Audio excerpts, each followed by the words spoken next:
Hola, muy buenas a todos y bienvenidos. En esta sesión vamos a hablar sobre el tema A1.2 del programa de Biología de Bachillerato Internacional.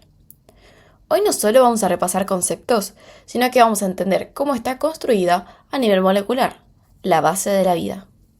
Los ácidos nucleicos son polímeros biológicos muy complejos que funcionan como el plano de construcción de todos los organismos del planeta. La continuidad de la vida depende de qué información genética se transmita correctamente. En este código universal están escritas todas las instrucciones, desde cómo se pliegan las proteínas hasta las características visibles de cada organismo. El hecho de que casi todos los seres vivos compartan este código, es decir, este mismo código, es una prueba muy fuerte de que todos tenemos un origen común. Y ahora, para entender el polímero, es decir, el ácido nucleico, primero tenemos que entender el monómero, que es el nucleótido. Un nucleótido está formado por 5 tipos de átomos: carbono, hidrógeno, oxígeno, nitrógeno y fósforo.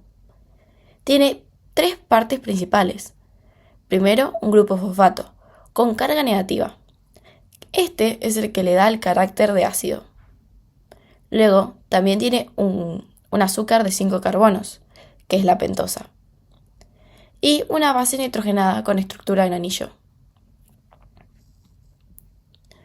Fíjense en la numeración de los carbonos del azúcar. La diferencia entre ARN y ADN está en el carbono 2.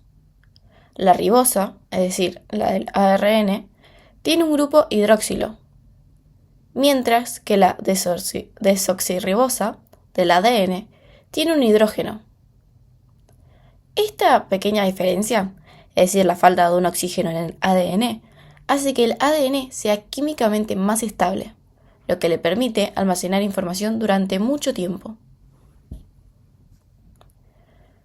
Por así decirlo, las 5 bases nitrogenadas son el alfabeto de la vida, y solo tiene 5 letras: la adenina, la guanina, la citosina, la timina y el uracil, es decir, la A, la G, la C, la T y la U. La adenina y la guanina, y también la citosina, están tanto en ADN como en ARN. La timina solo está en el ADN y el uracilo solo está en el ARN. Esta diferencia es importante para que las células puedan reconocer y reparar correctamente el material genético. Los nucleótidos se unen mediante reacciones de condensación que requieren energía. El grupo hidroxilo del carbono 3 de un nucleótido reacciona con el grupo fosfato del carbono 5 del siguiente nucleótido. En el proceso se libera una molécula de agua. Y el resultado es un enlace fosfodiéster covalente, que forma una estructura muy resistente, llamada esqueleto azúcar-fosfato. El ARN normalmente es una sola cadena, es decir, monocatenario. Puede transportar información, como el ARN mensajero, pero también puede doblarse y adoptar formas complejas para cumplir funciones como transporte y catálisis. Sus características principales son ribosa y uracilo.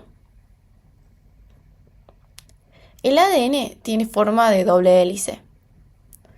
Está formado por 2 cadenas que van en direcciones opuestas, y es decir, que se les denomina el término antiparalelas.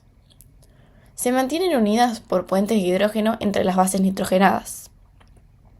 Y las bases quedan protegidas en el interior de la estructura, lejos del entorno acuoso de la célula.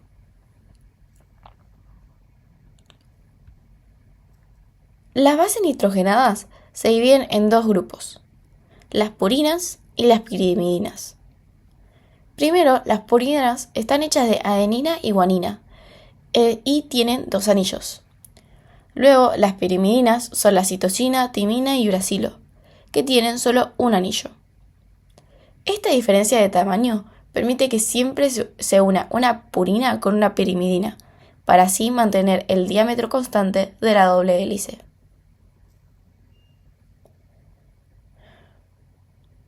El apareamiento de bases no es al azar. Una adenina se tiene que unir a una timina, con 2 puentes de hidrógeno, y una guanina se une a una citosina, con 3 puentes de hidrógeno. Por eso mismo, las regiones con guanina y citosina son más estables y necesitan más energía para separarse. Las cadenas tienen dirección. El extremo 5' tiene un grupo fosfato y el extremo 3' tiene un grupo hidroxilo libre.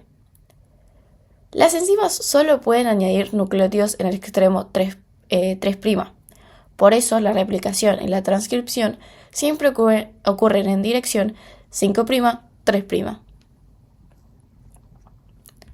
El ADN puede almacenar enormes cantidades de información.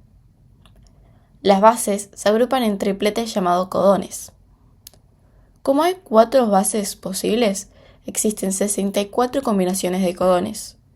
Estos codifican solo 20 aminoácidos.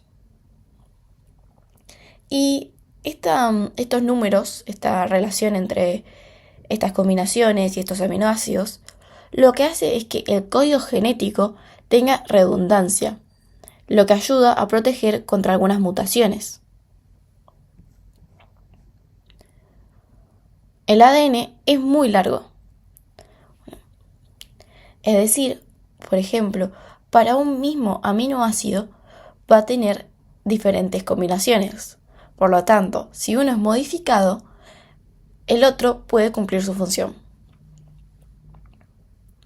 El ADN es muy largo, pero cabe en un núcleo muy pequeño. Esto se logra gracias al superenrollamiento.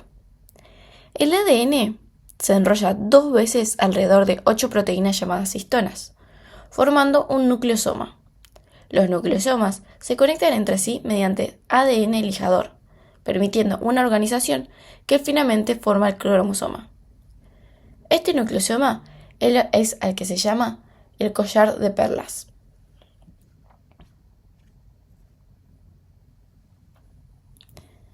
Experimento de Hershey y Chase. En 1952 no estaba claro si el material hereditario era del ADN o de las proteínas. Por tanto, Hershey y Chase usaron isótopos radiactivos para así producir un experimento y comprobar cuál de los dos era. Usaron fósforo 32 para marcar el ADN y azufre 35 para marcar las proteínas virales. Lo que hicieron entonces es utilizar un bacteriófago para así infectar la bacteria y crear muchas copias de este.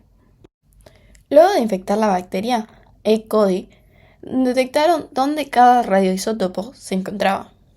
Separaron los virus de las bacterias con una licuadora y los centrifugaron. Las bacterias, al fondo, se encontraban por ser más grandes. Así detectaron que la radioactividad dentro de las células provenía del fósforo 35, es decir, del ADN. Ahora, la regla de Chargaff. Chargaff es quien demostró que la cantidad de adenina es igual a la de timina y la cantidad de guanina es igual a la de citosina. También mostró que la proporción total de las bases varía entre especies. Y estos resultados fueron fundamentales para que Watson y Crick propusieran el modelo de doble hélice. Ahora vamos a ver las diferencias entre el ADN y el ARN. Tenemos que el ADN tiene una doble cadena, es decir, es bicatenario, es más estable y almacena información a largo plazo. Mientras que el ARN tiene una cadena simple, es decir, es monocatenario, es más reactivo y participa en la ejecución de la información. Por lo tanto, el ADN guarda el plano y el ARN lo utiliza. Otras funciones que debemos de tener en cuenta son que los nucleótidos también tienen funciones metabólicas. Por ejemplo, el ATP, la principal molécula de energía celular, es en realidad un nucleótido de ARN con 2 fosfatos adicionales. Esto conecta directamente la genética con el metabolismo energético. Ahora vamos a hacer una rápida autoevaluación. Piensen en estas preguntas.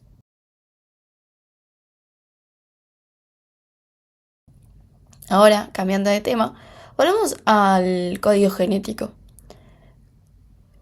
Principalmente ahora nos vamos a enfocar en su evolución. Sabemos que el código genético es casi universal, ya que un gen humano puede introducirse en una bacteria y producir insulina. Así, esto demuestra que todos los seres vivos compartimos una historia evolutiva común, lo que nos va a llevar más adelante a Luca. Bueno, con esto terminamos el tema A1.2 y tenemos que entender la estructura de los ácidos nucleicos, que es el primer paso para comprender cómo funciona la vida a nivel molecular. Chao.